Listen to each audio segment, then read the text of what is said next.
Hello friends, मैं doctor Amit Joshi, working as a sexual health consultant and diabetologist in Jaipur at Mediva Hospital. Mediva Hospital is a multi-specialty hospital for sexual health and endocrine disorders.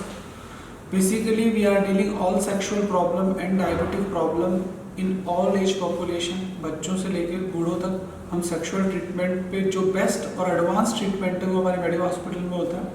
तो दोस्तों, आज का जो मेरा topic है वो है सेक्स लेस मैरिज, ऐसी शादी जिसके अंदर अभी तक सेक्स नहीं हुआ है। इसको हम अनकंजुमेटेड मैरिज भी बोलते हैं। तो दोस्तों, ऐसी शादी जिसमें एक कपल लंबे समय से, यानी कि जब से उसकी शादी हुई है तब से वो सेक्स नहीं कर पा रहा है, इसको अनकंजुमेटेड मैरिज बोलते हैं। मेरे पास रोज कपल्स आते हैं जिनकी शादी को 5 साल, 7 साल, इवन 10-10 साल हो गए और ये लोग अभी तक सेक्सुअल रिलेशनशिप एस्टेब्लिश नहीं कर पाए, यानी कि वो आदमी औरत की योनि में आज तक पेनिस को नहीं डाल पाया है, पेनिट्रेटिव सेक्स नहीं हो पाया है। तो सबसे पहले बात करेंगे कि ये प्रॉब्लम कितनी कॉमन है। बिलीव मी, मेरे पास रोज 2 से 3 कपल्स आते हैं। 2 से 3 कपल इसलिए आते हैं कि वो आज तक सेक्स नहीं कर पाए, कई साल हो गए। और कुछ लोग तो सिर्फ इसलिए आते हैं कि सर हम शादी, मतलब हम वी आर सेटिस्फाइड, हम सेक्स नहीं करना चाहते लेकिन घर वालों का बहुत प्रेशर है, आप तो बस एक बच्चा पैदा करवा दो। कुछ लोग ऐसे हैं जो IVF, कुछ लोग ऐसे हैं जो IVF और IUI से बच्चा पैदा भी करवा चुके हैं लेकिन अभी तक ये सेक्स नहीं कर पाए हैं। कई बार लड़के वाले और लड़की वाले दोनों जीप भर के आते हैं और लड़के को लेके आते हैं, लड़की इसको आप चेक करो, इन लोगों ने हमें धोखा दिया है, इनको पहले से ही पता था कि लड़के वालों के परिवार को कि ये सेक्स नहीं कर पाएगा और इन लोगों ने हमें धोखा दिया। आप इसको चेक करके बताओ कि इसमें कोई प्रॉब्लम तो नहीं है। देखो दोस्तों, कोई किसी लड़के ने किसी लड़की के परिवार को धोखा नहीं दिया होता है। कोई भी आदमी अपनी इज्जत का फालूदा पूरी दुनिया के सामने नहीं बनाना चाहता है। तो दोस्तों, अब हम बात करेंगे इस प्रॉब्लम का कारण क्या है, क्यों है, क्यों सेक्स क्यों नहीं कर पा रहा, जबकि तो एक नेचुरल इंस्टिंक्ट है। तो किसी भी सेक्सुअल प्रॉब्लम के 3 पहलू होते हैं, पहला साइकोलॉजिकल, दूसरा फिजियोलॉजिकल और तीसरा हार्मोनल। तो हम बात करेंगे सबसे पहले साइकोलॉजिकल पॉइंट्स क्या क्या हो सकते हैं। पहला, लैक ऑफ सेक्स एजुकेशन, यानी कि लड़के और लड़की दोनों को सेक्सुअल एजुकेशन के बारे में बिल्कुल पता ही नहीं है। उसको यही नहीं पता कि सेक्स ऑर्गन्स क्या है, उसको यही नहीं पता कि पेनिस को डालना कहाँ है, उसको यही नहीं पता कि वेजाइना कहाँ है, पेनिस में डालते कैसे हैं। लड़का वेजाइना की जगह एनस में या यूरेथ्रा में डालने का प्रयास करता है, तो यदि वो डाल ही नहीं पाएगा, ठीक है ना। दूसरा कारण जो होता है वो होता है प्रीवियस सेक्सुअल फेलियर। सपोज करो किसी लड़के ने सेक्स अपने कॉलेज लाइफ में या किसी प्रीवियस रिलेशनशिप में सेक्स करने की कोशिश करी और वो सेक्स नहीं कर पाया, तो वो जो थॉट है, वो जो फेलियर है उसके दिमाग में इतना गहरा हो जाता है कि वो जब अपनी वाइफ के पास सेक्स करने के लिए जाता है तो वो फियर की वजह से सेक्स नहीं कर पाता। उसको डर लगता है कि कहीं वापस से वो फेलियर नहीं हो जाएगा। तो प्रीवियस फेलियर है, वो पूरी दुनिया में लुट चुका होता है, कई नीम हकीमों के पास जा चुका होता है, सॉल्यूशन उसको मिला नहीं होता है। तीसरा जो कारण है वो लड़की के अंदर होता है। लड़की के अंदर क्या होता है कि उसके अंदर एक सेक्सुअल फियर है। सेक्सुअल फियर उसके अंदर ये रहता है कि उसको डर लगता है कि ऐसा नहीं है कि कहीं लड़के का पेनिस मेरी वजाइना में जाए और डालने से बहुत सारा पेन हो या बहुत सारा ब्लडिंग हो।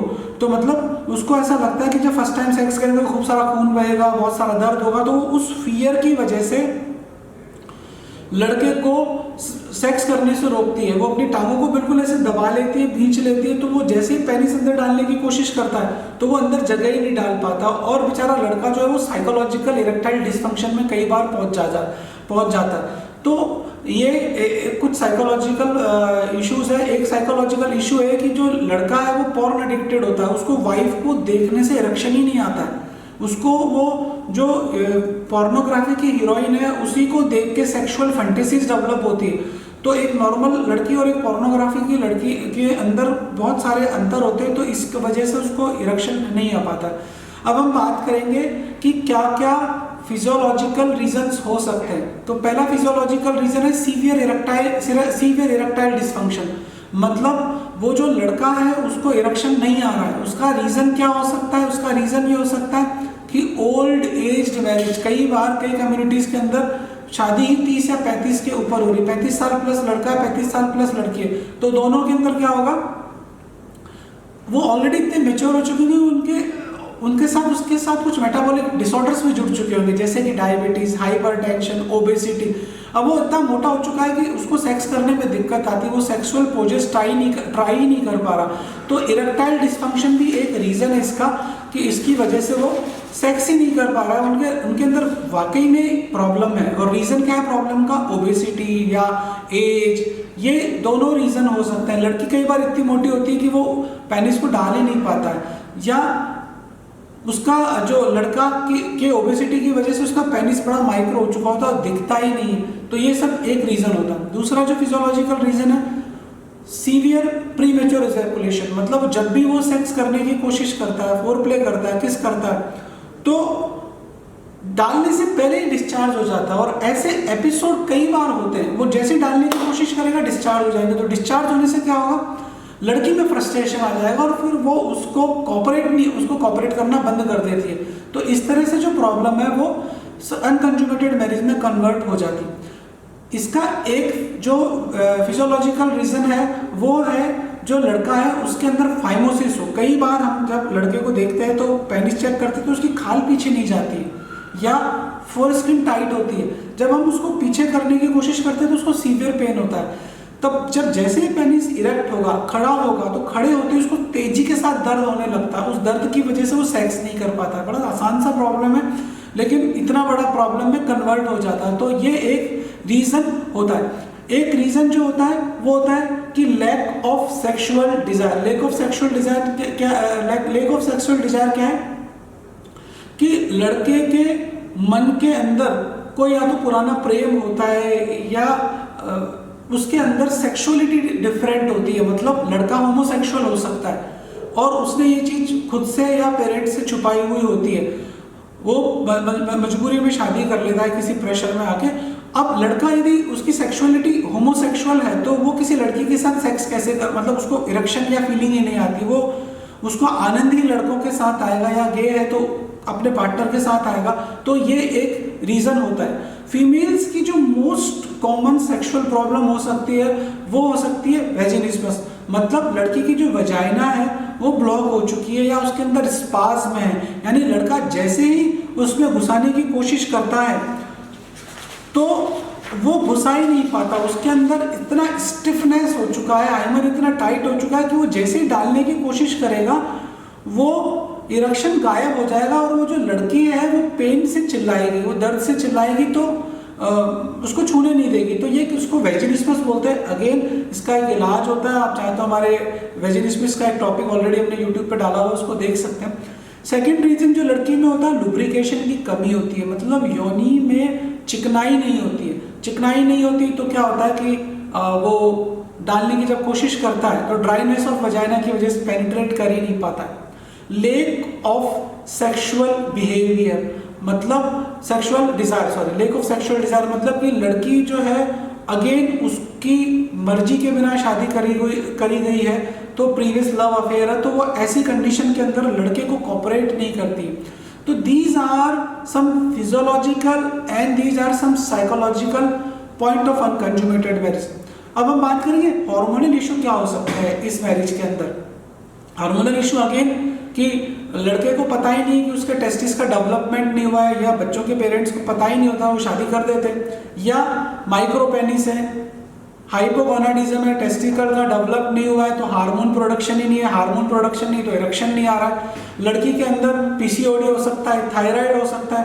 कई बार जो लड़के होते हैं उनके अंदर एंटी डिप्रेसेंट या मानसिक दवाइयाँ चल रही होती है जिसकी वजह से इरेक्शन नहीं आता है। अब ये जो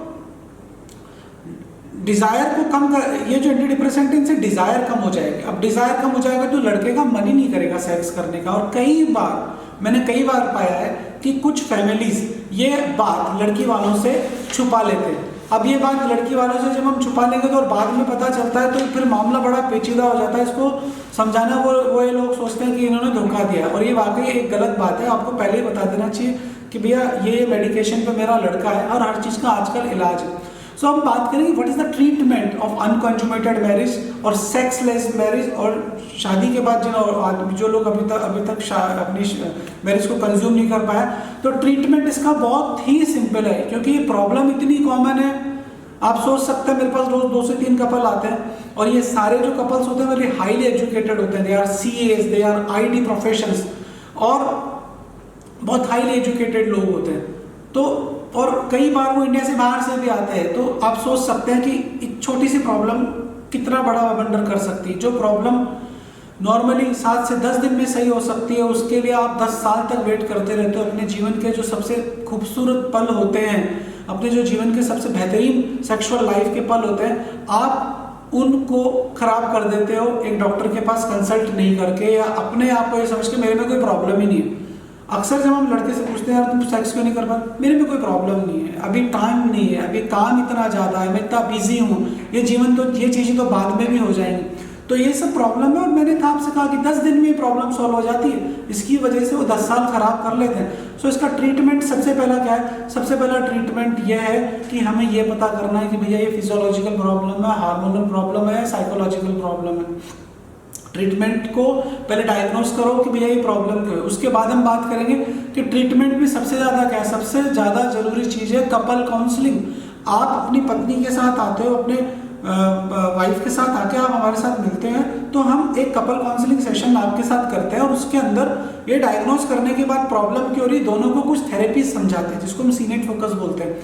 तो जब हम ये चीज़ें करते हैं, तो इस ट्रीटमेंट प्लान में जो कपल काउंसलिंग, मेडिकेशन और जब ये सब चीज़ें डाली जाती हैं, तो उसके बाद आपकी जो ये सेक्सुअल प्रॉब्लम है अनकंज्यूमेटेड मैरिज की, आसानी से सही होने लगती है। इसके बाद जब हम बात करेंगे कि प्रॉब्लम लोग छुपाते क्यों हैं, क्यों नहीं बताते, क्यों इसलिए नहीं बताते क्योंकि they have fear of losing someone. वो अब उस प्रेमिका से प्रेम करते हैं या अपनी पत्नी से प्रेम करते हैं, वो उनको खोने के डर से उसको बताते ही नहीं है कि यार चल बता के आते, वो छुपाते रहते हैं इस बीमारी को। तो अब दोस्तों की ये जो सेक्सलेस मैरिज है या अनकंज्यूमेटेड मैरिज है, ये बहुत कॉमन प्रॉब्लम है, और इसका आसानी से इलाज हो जाता है। इसमें किसी सर्जरी की जरूरत नहीं पड़ती है, बहुत लंबा मेडिकेशन नहीं चलता है। यदि आप इस परेशानी से पीड़ित हैं तो you can visit our hospital at Mediva hospital, और you can visit any experienced sexual health consultant, because everybody they don't know how to treat this problem, because it's a tricky problem. If you thought that if you like my thought of this unconsummated marriage, then please like and subscribe our channel at Mediva Hospital. You share with your our channel with your friends, because we are doing a awareness program for sexual to remove sexual myth and misconception in society. तो दोस्तों, यदि आपको हमारा ये प्रयास पसंद आया तो आप हमारे मेडिवा हॉस्पिटल यूट्यूब चैनल को सब्सक्राइब करें, लाइक करें, और हमारा जो मेडिवा हॉस्पिटल का यूट्यूब चैनल है उस पर मैं और मेरी टीम अक्सर लाइव रहते हैं। तो यदि आपको आपसे रिलेटेड सेक्सुअल प्रॉब्लम से रिलेटेड कोई इश्यूज़ हैं तो आप तुरंत हमें लिखें, हम हाथों हाथ उस चीज़ का रिप्लाई करते हैं। मेडिवा हॉस्पिटल 24 आवर्स रिप्लाई करता है सेक्सुअल प्रॉब्लम्स के। यदि आप यूट्यूब चैनल पे आके हमारे यूट्यूब चैनल को सब्सक्राइब करेंगे और अपनी प्रॉब्लम लिखेंगे, तो we will try to solve your problem as soon as possible. Thank you for watching my YouTube channel.